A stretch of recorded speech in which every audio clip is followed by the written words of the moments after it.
through the podcast 1700 block. I'm your host, Lamont. I was trying to get some water.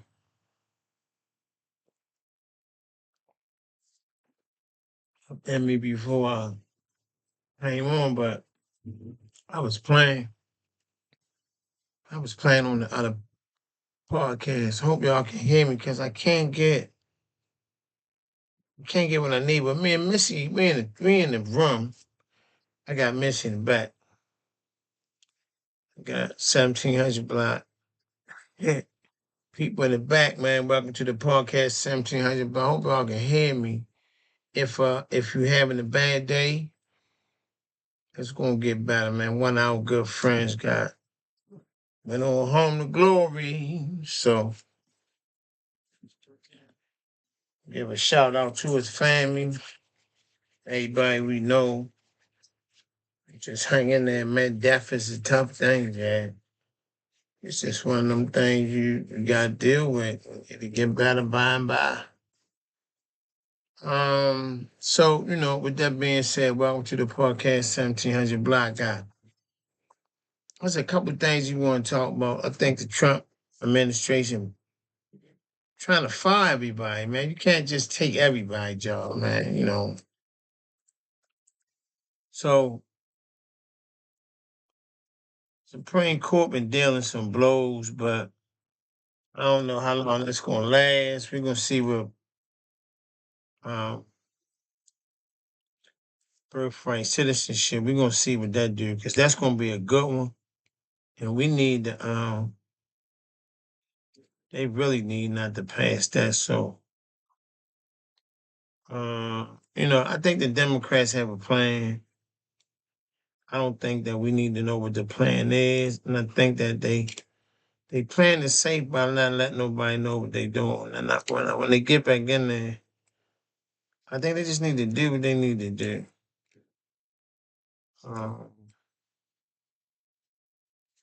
So that's how I feel about it.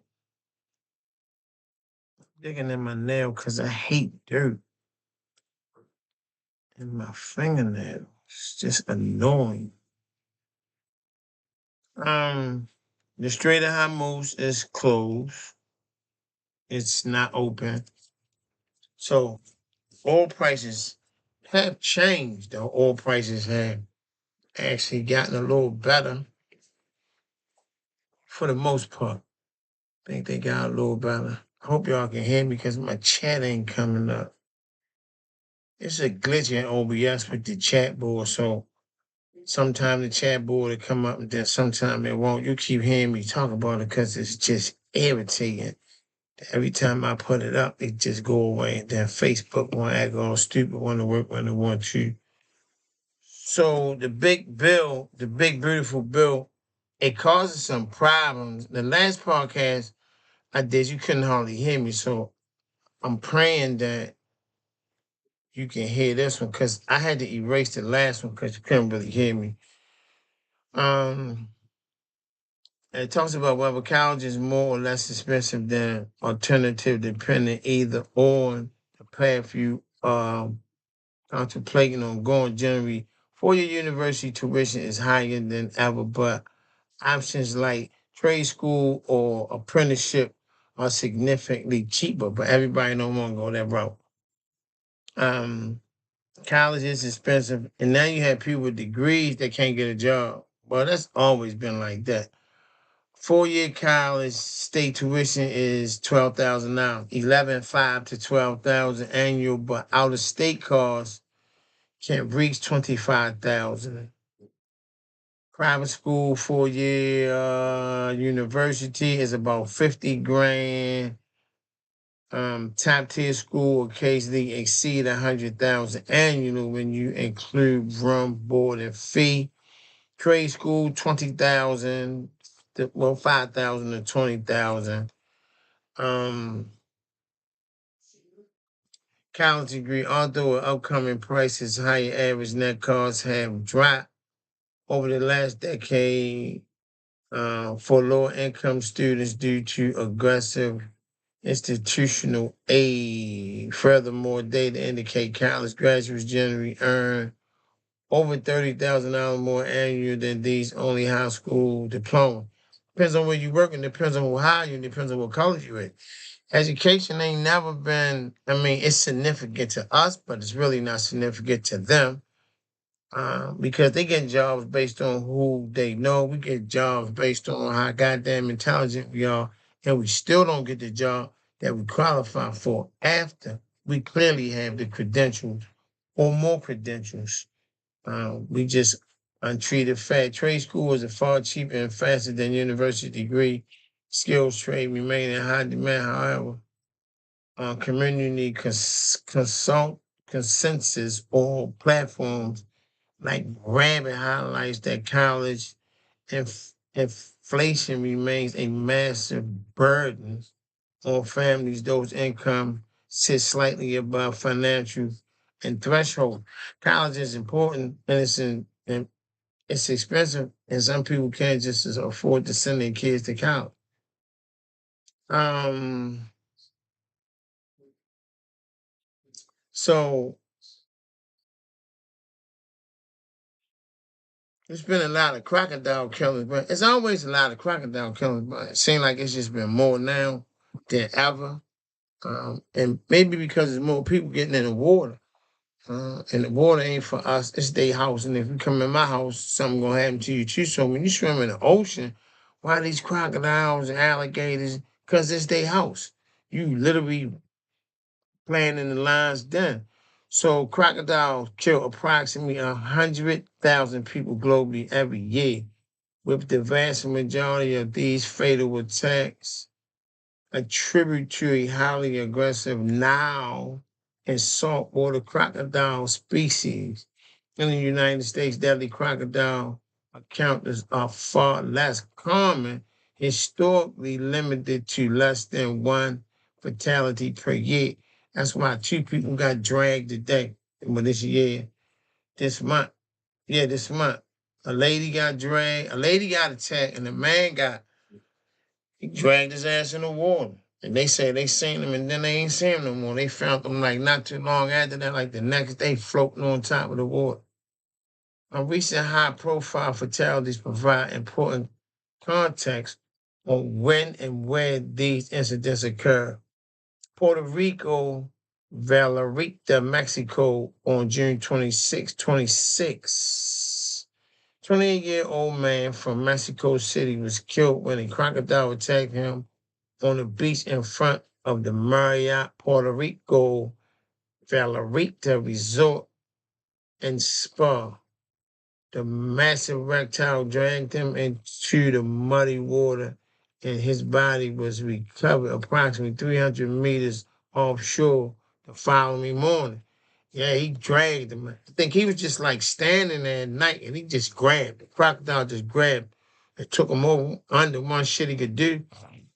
And this was in Central Florida, 26, and the separate crocodile-related fatality officials report 30-year-old woman was fatally bitten by an alligator while swimming in a river outside of Orlando. So you gotta be, when you go on vacation, man, yeah, you gotta be careful. Fatal attack varies significant by region depending on crocodile population and human proximity. A Nile crocodile, African, and a saltwater crocodile, Australia, and Southern Asian are responsible for a high number of deaths. These animals view humans as visible prey, making their attack highly likely to be fatal.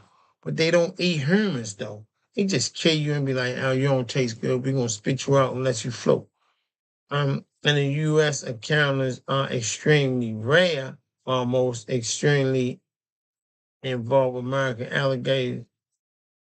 American crocodiles are far less aggressive with defensive nets being common, but fatal attacks particularly non-existent. So I guess it just depends on you being in the wrong place at the wrong time, not the right place at the wrong time. You just being in their way while they coming through. Or you could be by their nest, or that could be where they nesting at, or you just look good until I get up on you. Avoid night swimming. Crocodiles are primarily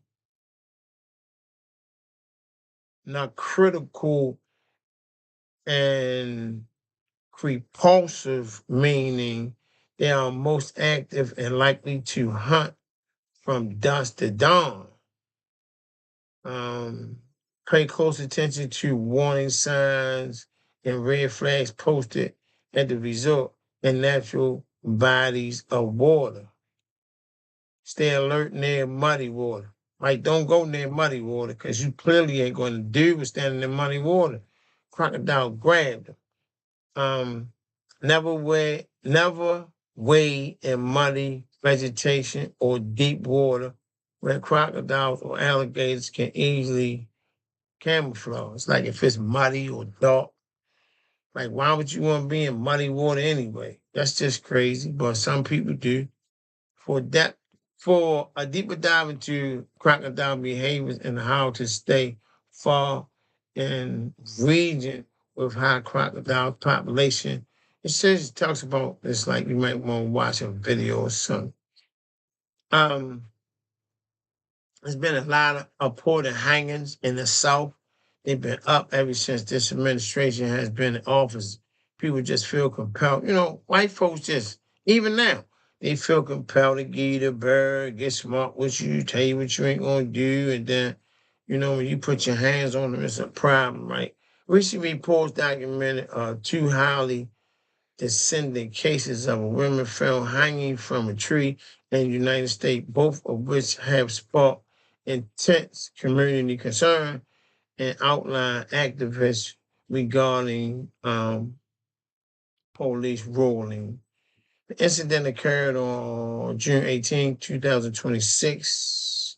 27-year-old Tania Nichols Miller was found hanging from a tree in Gwencherry Park in Miami-Dade County, Florida. She had traveled from Flint, Michigan to celebrate Juneteenth. Somebody hung her. And they trying to say she committed suicide and hung herself. So she put a darn rope up on a tree branch and climbed up there and put it around her neck and jumped. Yeah, okay. Officials wrote a Miami-Dade sheriff officer and concluded that investigation as an apparent suicide with no signs of foul play. Yeah, white folks. Miller family and online advocates are disputing the suicide ruling, citing the absence of her phone, claiming it was out of character and demanding full transparency and independent autopsy. Incident on May 8, 2026, 16-year-old Julena Nazikta, who recently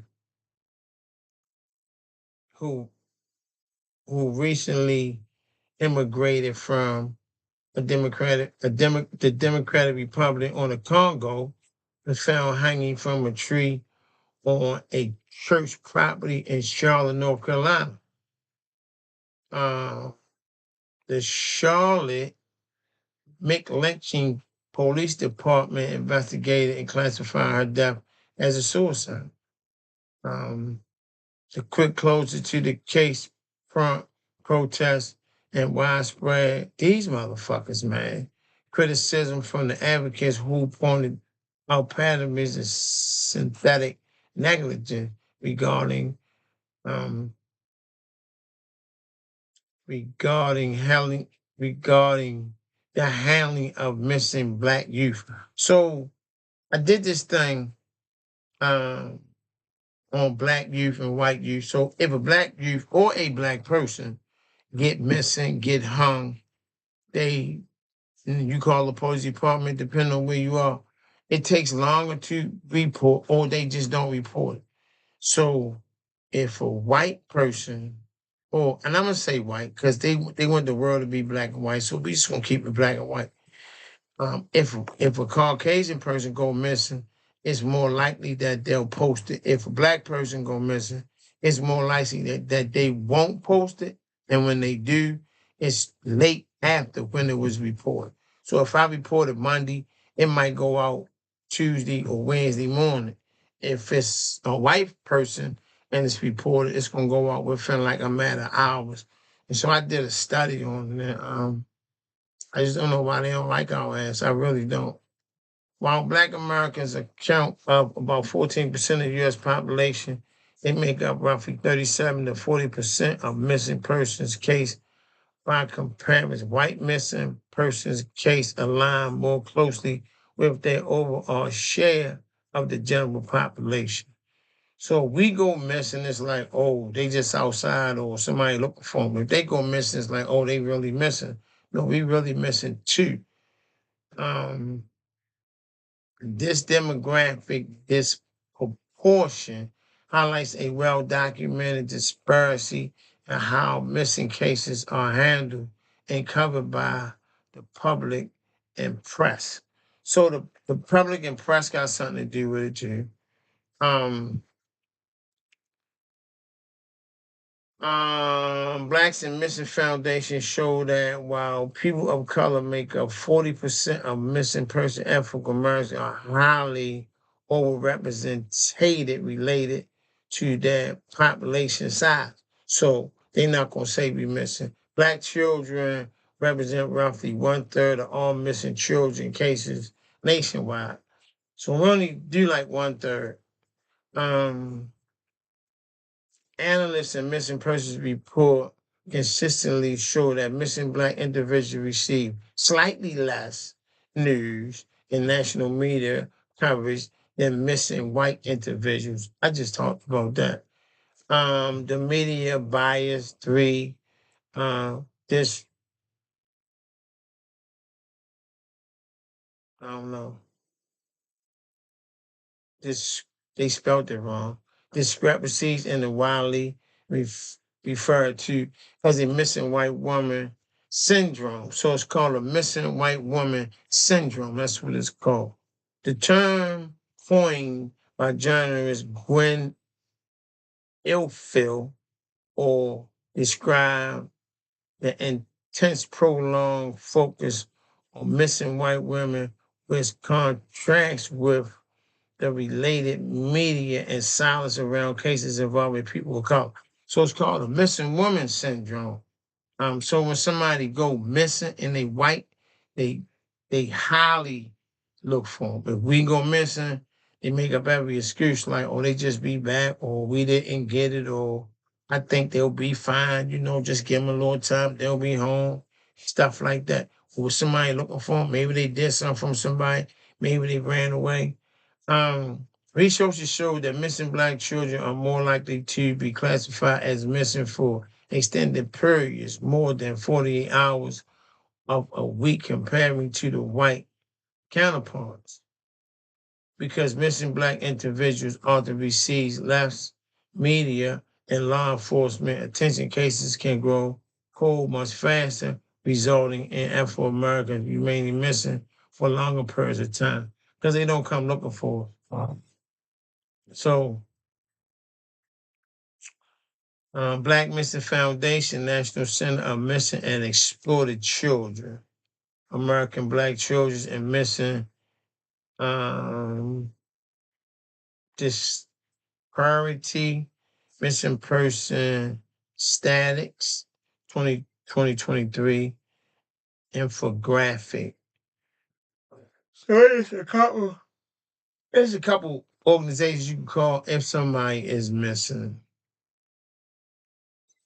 That's all I got right now. We'll come back with some other stuff later on. Just a short version. Nothing long, just real short. I'm gonna try to get that up for you. So excuse me. That's about it for me. Welcome to the podcast 1700 block. I'm off for here. I'll see you tomorrow. Thank you.